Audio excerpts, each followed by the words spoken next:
Heute BMW E36 Schlüssel für wenige Euros repariert. Eingedrückte Loktaste wie immer, 14 Jahre alter BMW, Schlüssel besorgen einfach nicht möglich. Habe ich mir ein Reparaturset besorgt. Und das bauen wir jetzt da ein. Hierfür lösen wir Rückblende und öffnen diese zwei Schrauben, also lösen sie.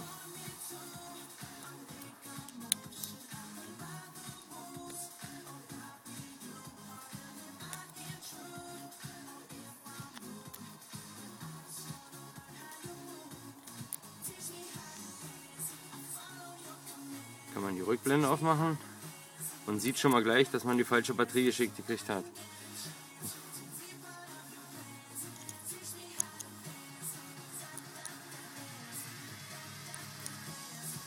Hebelt die Platine ein bisschen mit dem Finger raus.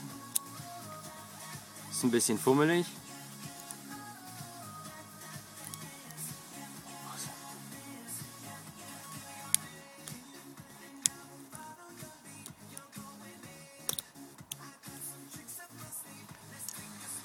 Und schon hat man den BMW-Schlüssel freigelegt.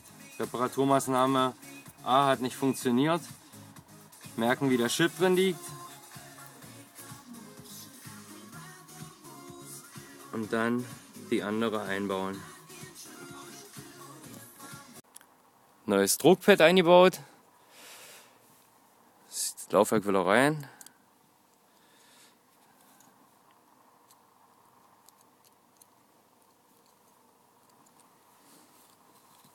Deckel drauf. Gleich im Lieferumfang für die neue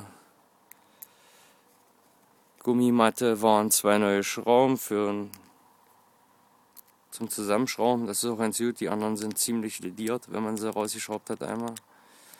Zusammenschrauben.